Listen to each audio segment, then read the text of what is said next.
Good old George Bailey. How many of us have ever seen this movie? Pretty much everybody, okay. If you haven't, it's a good one. It's one of my Christmas favorites. And again, it's also the one that we're doing here in just a couple of short weeks.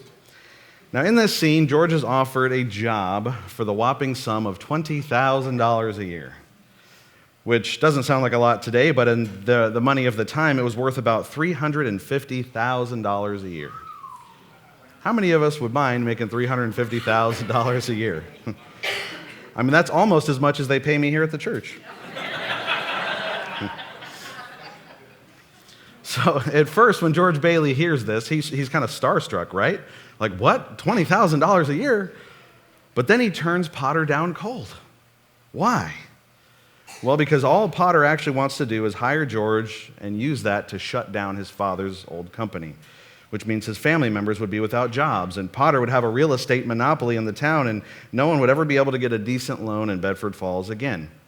And so George is really facing an ultimatum: become rich or save the town. And George chooses, obviously, to save the town.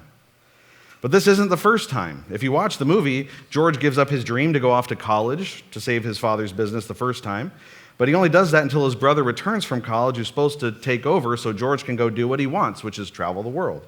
But then his brother, instead of coming back to take over, he ends up taking another job from his father-in-law.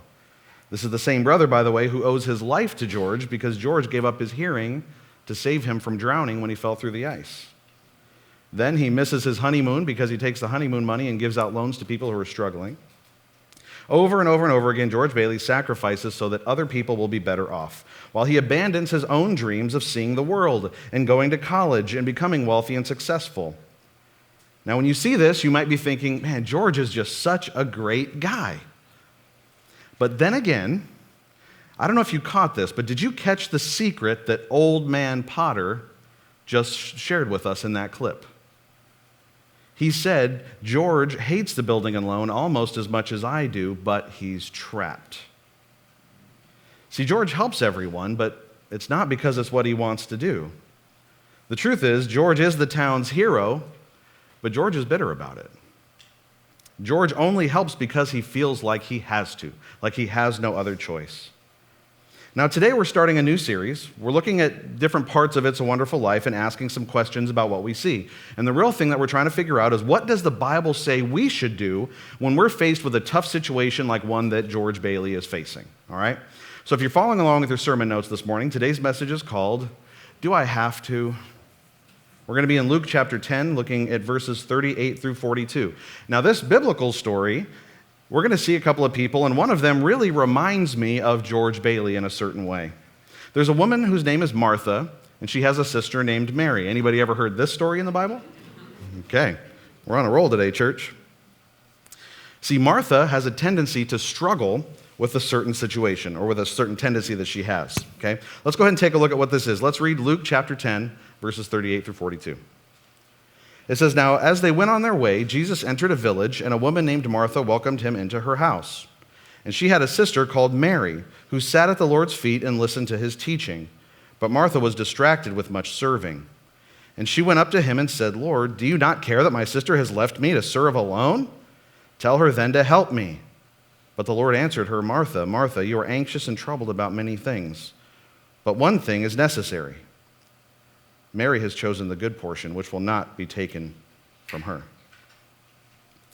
So Martha is typically associated with this idea of being busy. I have to do this, and I have to get this done, and I only have so much time until this happens. You know, busy. Anybody in here ever feel busy? Some of us, most of us, all of us. Personally, I know what it's like to feel crushed by busyness, and busyness can kill you. And one of the reasons it's so dangerous is that we tell ourselves that we're doing something good while we're doing it. Right? Yeah, I'm busy, but I'm serving the Lord. Yeah, so I'm miserable, but I'm getting things done. I can't be some lazy sluggard, can I? And in some sense, that's true. We should work, we should serve, and it should cost us something. After all, Philippians 2:3 tells us this: Do nothing from selfish ambition or conceit, but in humility count others as more significant than yourselves. Count others as more significant than yourselves. I'm sure at this moment Martha would say that that's what she's doing. I'm serving you, Jesus. Don't you want food? Don't you want a clean space? Don't you want a fire to keep you warm? I mean, if Jesus was in your house, wouldn't you want everything to be perfect too? I mean, I understand that, right? It's like, you don't want to be that person that's like, hey, Jesus, thanks for the whole dying on a cross thing. By the way, here's a microwaved hot dog and a Hot Pocket. Right? You probably want to go a cut above that. It just doesn't seem right to slack when you're serving God. But let's take a look at what Martha does, also in reflection to what George does, right? And find out what they're doing wrong, okay? If you're filling in your blanks this morning, here's your first one. Number one, Martha is distracted, comparing, and controlling. So to Martha, the details matter, right? The preparations, they must be made, and there's always something that needs to be done, right? Martha's always trying to fulfill this need. So let's look at the three things that we know Martha is. Number one, distracted. Let's look at how she's distracted and what that means. The thing that is distracting Martha is not necessarily a bad thing, right? She's serving Jesus. That's not a bad thing, right? And often that's our argument too, right? But do you notice what the act of serving Jesus actually did, though, to her? In this moment, trying to serve him in this way caused her to lose focus on serving him. Excuse me. It caused her to shift her focus away from Jesus. She was so busy working for Jesus that she forgot to work with him. You see the difference? In fact, she eventually even accuses Jesus of not caring. She's accusing Jesus. Church, you don't serve someone by accusing them of not serving you. That's not how that works. So here's the lesson. Our service to God must flow from a heart of worship and intimacy with him, not from mere duty or the pressure to meet other people's expectations. So she's distracted. What else? Also, Martha is comparing, okay? Martha not only is distracted, but she compares herself to Mary, right? She feels that her sister is not pulling her weight. I'm doing this and she's doing this, right? Which this is a mistake that oftentimes people make, all right? We look at what we're doing, and then we look at other people, and then we see that they're not doing the same thing, okay? Now, does that mean that they're not pulling their weight because they're not doing the same thing as you in that moment? Is that really how that works? Well, no, of course not. Not necessarily. Church, fair warning, here comes a paper mill story. One time we had a shutdown, okay? The whole mill was shut down, and I got awarded the worst job on the list. I don't remember exactly what it was. It was probably crawling in the dryers or cleaning sludge off the showers or digging out a pit or something just not fun, okay? But it was something that nobody else wanted to do. Whatever it was, I remember I had to wear a Tyvek suit. I don't know if you guys have ever seen these before, but it's like the white suits that cover all the way down to your wrist, and then all the way it covers your shoes and goes up, and there's a hood that goes over it. You look kind of like the people from E.T., if you remember that, or like the TV people on Willy Wonka, okay? This white suit that covers everything. So when I finally got out of doing whatever job I was doing, I was just covered in gunk, and my clothes were soaked in sweat because those suits don't breathe. So I just was just gross, okay? And so after I got out, I started helping with the next phase, and my boss looked over at me and he said, "You need to go rest in the control room and cool off in the AC." I'm sure my face was beet red, which he doesn't know is my secret power to make it look like I'm doing more than I am, but But he was right. I was tired. I had been sweating. I was covered in stuff. And so I went off into the control room to cool off. I took off the Tyvek suit. I grabbed a dry shirt from my locker, and I had a seat. Okay. Just at that moment, one of the guys from the next shift decided that he was going to come in early and help out with what was going on. 5 minutes or so after that, I came out of the control room, suited back up, walked up to the job so that I could start helping. And what did the guy see? He said, "Oh, I've been here working, and Dan finally decides to show up all nice and clean." That's what he saw. And so he said, "It's about time you showed up and did something around here." Now, I didn't say anything to him in that moment, but I gave him one of those looks that says something along the lines of, "One more word and I'll strangle you in front of my whole crew," something like that. Fortunately, my boss heard the comment, and he said, "Hey, Dan's the one that's been in that pit all day, and I told him to go rest." And the guy said, "Oh, okay then." and went off complaining about something else. What's my point? We can't always know what's going on with other people. Other people may simply not have the same capacity as you. Others may not be as proficient as some things, but maybe better than you in other areas. That doesn't mean that either one of you is more or less valuable, right? But you can't just measure what's going on in the moment, because it's interesting how when we're busy, we look at others and say, you're not doing what I'm doing. But when you rest, you don't sit there and compare yourself to other people. You come up with the reasons why you deserve rest, right? It's easy to do when you need rest, but we can't always measure where other people are in that game, in that spectrum. Now, this doesn't mean that we shouldn't expect things from other people, right? But it does mean that we shouldn't just assume that we know what's going on. And it's funny how often we compare ourselves to others, especially when it comes to serving God. We're always able to find those people that don't look quite as holy or as invested as we are, and we criticize them.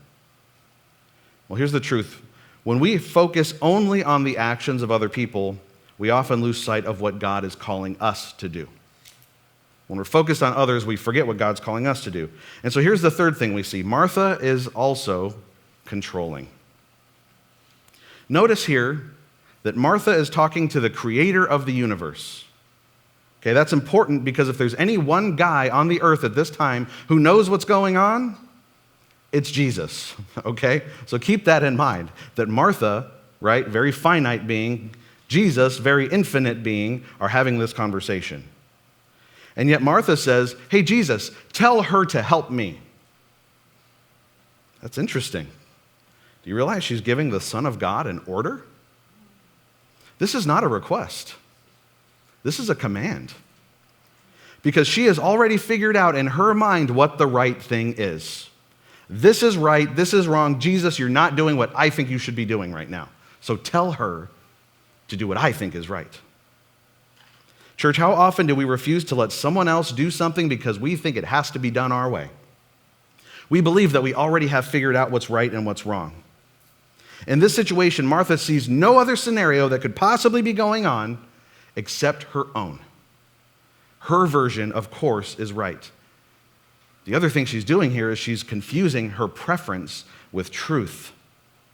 Let me ask you this. Do people in the church ever do that? Confuse their preferences with truth? Just for fun, I looked up some things that churches have fought over. Someone once said that no one's beard in the church should come within 1.5 inches of the pastor's beard length. That was really an argument in a church. It has to be at least 1.5 inches shorter than the pastor's beard. I have some beard going, but that gives you not very much, guys. There was a church that had a debate and a vote over whether or not they should remove a clock from the sanctuary. My thought is, the pastor would get on a roll and people would start looking up at the clock. And so, of course, leadership said, well, then the right answer is to let them not look at the clock, as if people don't wear watches. Okay, there was also a debate whether or not to require the worship pastor to wear shoes during worship.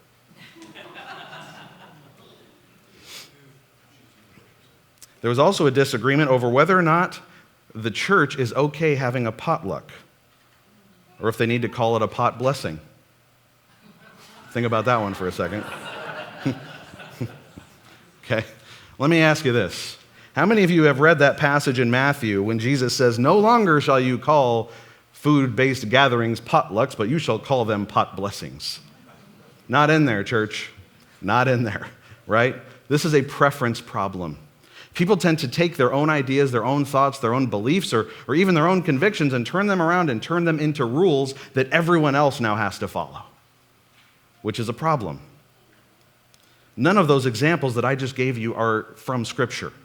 It's from people's own minds. It's coming from their own hearts. And the truth is, people get very passionate when it comes to things that they want. People are always passionate when there's something they want.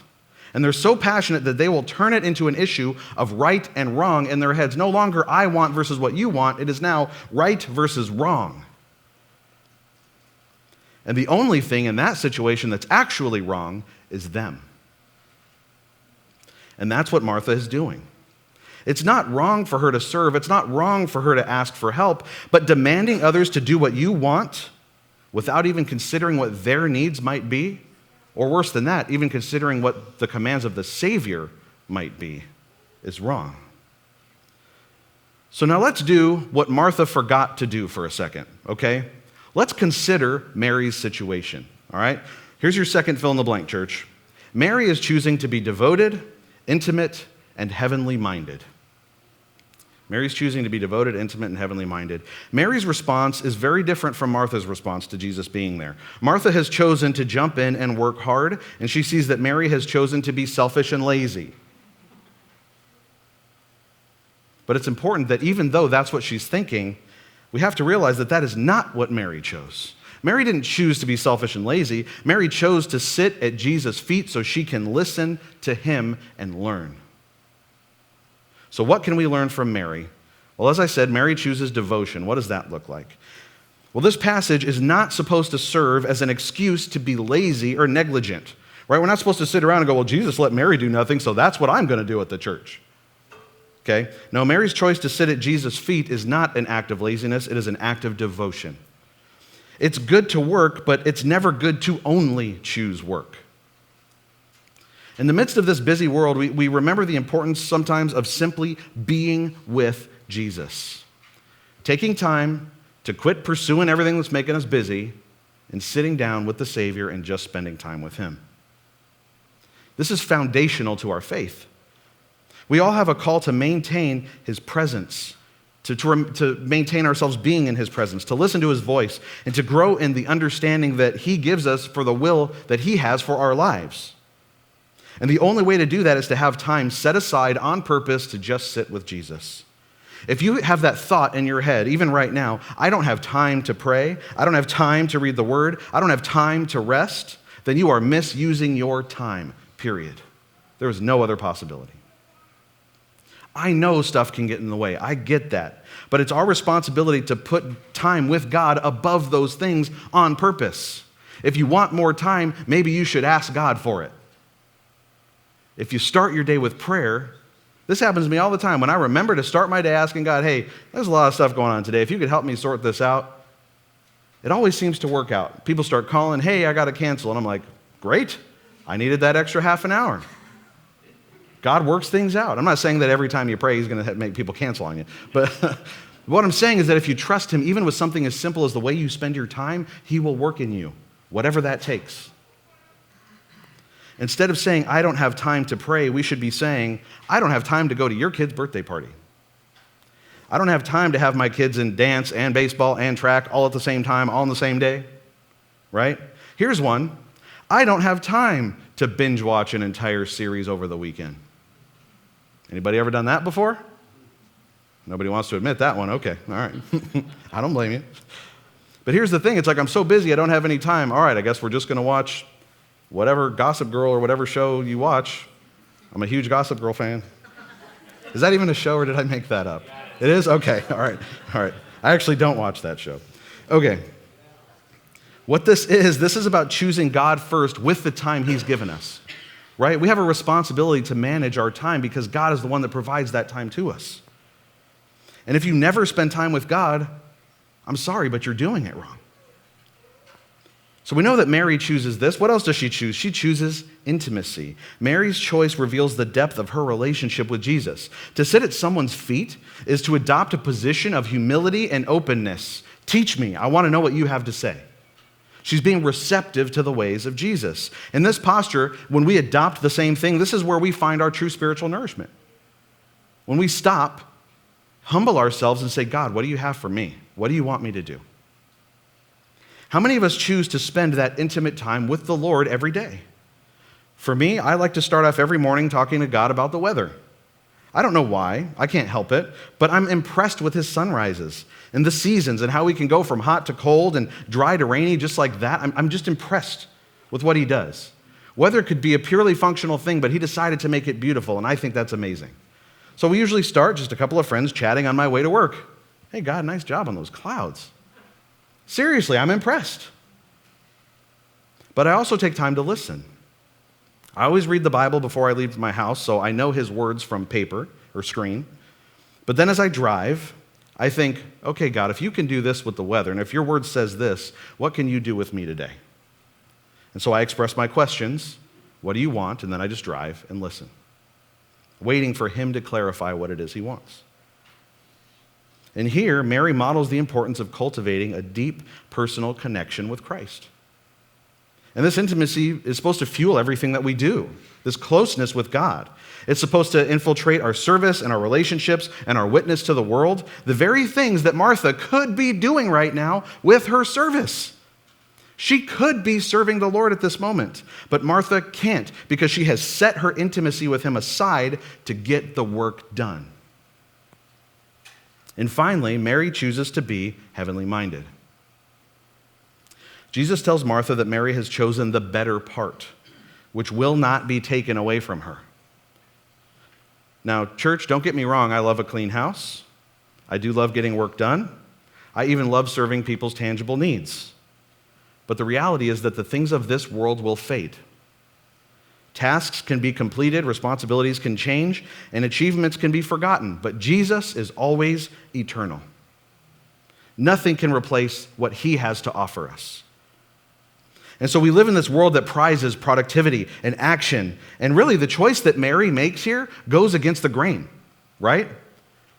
Like, no, Mary, you got to get stuff done before. You can't just sit at the Savior's feet. Look at your sister. Honestly, if I just started reading this passage for the first time and had never read it before, if I read through the first half of the story, I'd be like, I'm kind of on Martha's side here. Come on, Mary, get up. But then when you read the whole thing, it's like, oh, my bad. What do I know? The truth is, there is profound reward in stillness. There's profound reward in listening to God and being in the presence of Jesus. And so at this point, church, we've looked at the two ladies and the choices that they've made and their motivations behind them. So now let's take a look at what Jesus had to say to them. Here's your third fill in the blank. Jesus gently corrects towards a healthy balance. Jesus' response to Martha is gentle, but it's also pretty clear, right? Notice that Jesus never condemns Martha's desire to serve. He never says, you should never serve people. Always listen to me before you serve, right? He never condemns that, but he does point out a significant problem that Martha is dealing with here. Jesus says this, he says, Martha, Martha, you are anxious and troubled about many things. Church, that's the whole problem with this situation. Martha is letting herself be troubled by a lot of stuff. It's interesting to me that Jesus' criticism goes straight after just the sheer number of things she's worried about. He doesn't say you're worried about something. He says there's too much that you're worried about. The list in your head is too long. You have no control over what's happening in your brain right now. And he doesn't say this as a credit. This is a concern that he has for her. Now, we often like to roll out that badge of busyness ourselves, right? I know that I do it. It's like, hey, Dan, how are you? I'm like, good, I'm just so busy, can't get away from how important I am. That's usually how I talk to you, right? It's like, if you try really hard, maybe you'll be as wonderful, needed, and as busy as me someday. Come on, don't you want to be with me? Look how great everything is. No, seriously, please be me. I can't do this by myself. I'm drowning over here, right? That's the reality. You put on this front like busyness means so much, but what it's doing to you on the inside is ripping you apart. And honestly, it's hard to not be busy. There are too many things to do that have value. But we can't do all of them. Just because something has value doesn't mean it must be done. And just because it's good doesn't mean it's something that is needed. Okay, that's what Jesus says to Martha here. He says, don't forget, with all these good things, there's only one of them that you actually need. He's like, yeah, all the work you're doing, that's good, but there is something that you need, and that's the one thing you have chosen to throw away. He says, Mary has chosen the good portion, which will not be taken away from her. The one thing, church, that we actually need is Jesus. And that's what Mary chose. Martha is working hard, that's good, but it's coming at the expense of that one thing she needs, Jesus. So when we choose to sit at the feet of Jesus like Mary, we're not neglecting our responsibilities. We're prioritizing in the right way. We're centering our lives on the most important thing. And from that good place of devotion and intimacy and heavenly mindedness, the other things we do, like our service, will be more joyful and more fruitful and more aligned with what God actually wants from us. It's not just about checking the box, it's checking the box the way Jesus wants you to check the box. And this story invites us then to examine our own lives. What are you going to do with this, church? Are you too focused on the tasks and the distractions of daily life? Are you neglecting the quiet moments with Jesus? Or are you making a choice like Mary did? Are you choosing to take time to listen to him, to receive his love, and to be shaped by his word? And that brings us to our fourth and final point, church. We all must learn to find balance and contentment as we pursue Christ. We all must learn to find balance and contentment as we pursue Christ. You might remember that our church vision is based on a balanced approach to pursuing Jesus. We don't want to balance Jesus with the world, but instead we want to balance what we do as we are always pursuing Christ. And you might remember that we should be balancing where we spend our time, right? This is between connect, which is our time at church, and influence, which is our time everywhere else. That should be balanced. You don't want to go either too far to either side. But we also have to balance how we spend our time. This is between grow, which is how the love of God flows into us, and also serve, which is how the love of God overflows out of us and into others. And this balance between grow and serve is the very place where Martha is struggling. It's a very important piece of this lifestyle, right? And the piece that she's missing is that this thing that we're doing for Jesus, right? The overflow is a significant word. It's not inflow and outflow. It's inflow, and you don't overflow until you're overflowing, right? If you try to fill up others before you're full, or God forbid you try to fill others without God pouring into you at all you will do is end up feeling empty and drained, which makes you bitter and angry, and, well, you just might end up hating the building and loan almost as much as I do, but you're trapped, just like good old George Bailey. George has spent so much time in this movie trying to save other people, trying to get the work done. But there's one important part that's missing from a lot of what happens in this movie. Where's God? Where is his reliance on God as he tries to save everyone else? No wonder he's bitter. He can only do so much as a human being. It's the most important lesson that I think is left out of the movie. George is miserable not because no one will help him. He's miserable because he wants to do everything his way and he doesn't trust God. Now you might think, no, George doesn't get his way. He wants to travel the world. He wants to go to college, but he gives up everything to help everyone else. Well, my question is, why is saving the entire town George Bailey's job? Because he can't let go of something called the burden of responsibility. He's trapped in that prison of believing that he is the one that has to get everything done himself. And if he doesn't, in his head, that makes him a failure. But church, the bottom line here in this whole story is that all of us are failures. You don't run away from being a failure by trying to fix it yourself. Guess where you're going to end up? Being a failure. We can't do it on our own. We have no business trying to save the world ourselves. There's only one person who can handle that pressure, and it isn't one of us. Church, we have to learn to accept our limitations, to trust God, and to find rest in the fact that he loves us enough to handle our problems, especially our biggest problem, which is our sin. Church, each of you has my permission to put your relationship with God first. But more important than my permission, you have God's instruction to do that. This week, church, my prayer for you is that you will all find rest, relief, and joy as you sit at the feet of our Savior.